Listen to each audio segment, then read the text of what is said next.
দর্শকবৃন্দ, আমরা আজকে এসেছি সাতক্ষীরা জেলার কালীগঞ্জ উপজেলার ধলবাড়িয়া ইউনিয়নের গ্রামে মোহাম্মদ রকুন সর্দার তার একটা খামারে।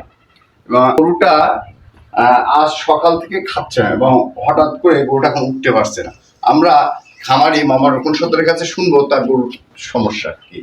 গরুটা খাটছে না, হচ্ছে বেলা 3 ঘটিকার সময় গরুটা হচ্ছে টলমল হয়ে পড়ে গেছে, পারতেছে না, পিছন পায়ে বল নেই আর কি। আপনার গরুর বাস মূলত আমরা বলে থাকি মিল্ক ফিভার বা দুধ জ্বর। এটা একটা বিপাকজনিত সমস্যা, মূলত ক্যালসিয়ামের অভাবে হয় এবং এটা বাছুর দেওয়ার 1 থেকে 3 দিনের মধ্যে এই সমস্যাটা হয়ে থাকে।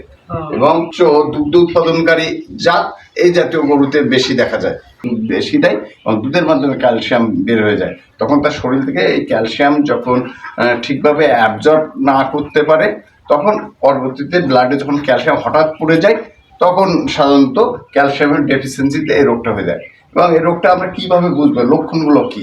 লক্ষণগুলো মূলত গরু প্রথমে টেম্পারেচার নর্মাল থাকে, এক্ষেত্রে টেম্পারেচার নর্মালের চেয়েও একটু কম থাকে এবং গরুটা খাওয়া দাওয়া করে না এবং দাঁড়াতে পারলে পিছনের দিক দিয়ে একটু বল কম পায়, পায়ে মনে হয় যেন বল পাচ্ছে না এবং পিছনের পাটা একটু কাঁপুনি থাকে এবং শরীর হলো টলমলো একটা ভাব থাকে এবং যার কারণে গরুটা পরবর্তীতে আর উঠতে পারে না।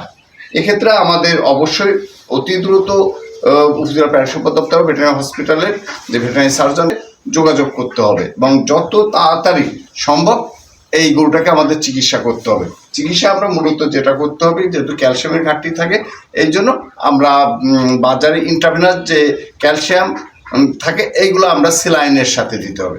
প্রোপাইলিন গ্লাইকোল যেহেতু দুর্বল থাকে, প্রোপাইলিন গ্লাইকোল নামে beta D plus D balance fat এই জাতীয় যে ওষুধগুলো আছে এগুলো আমরা মুখে খাওয়াবো এবং সাথে সাথে আমরা চেষ্টা করবো যে গরুটা নিচে না উঠতে পারে তাকে সাপোর্ট দিয়ে তোলা। মনে রাখতে হবে এই গরুটা যদি কোনো কারণে 48 ঘন্টা পার হয় সেক্ষেত্রে কিন্তু এটা কিন্তু আরও জটিলতা হবে। এই জন্য আমরা চেষ্টা করবো যত দ্রুত সম্ভব এই গরুটাকে সঠিক চিকিৎসা দিয়ে গরুটাকে তোলা।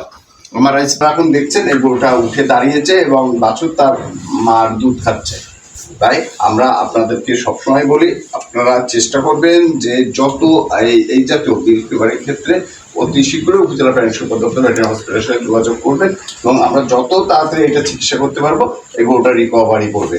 কারণ একবার যদি গরুটা কোনো কারণে যদি 2 দিন পার হয়ে যায় তার সেক্ষেত্রে ডাউনার্স কাউসিনোম হবে এবং যে জটিলতা তৈরি হবে তখন কিন্তু এই গরু তোলা কঠিন হয়ে যাবে।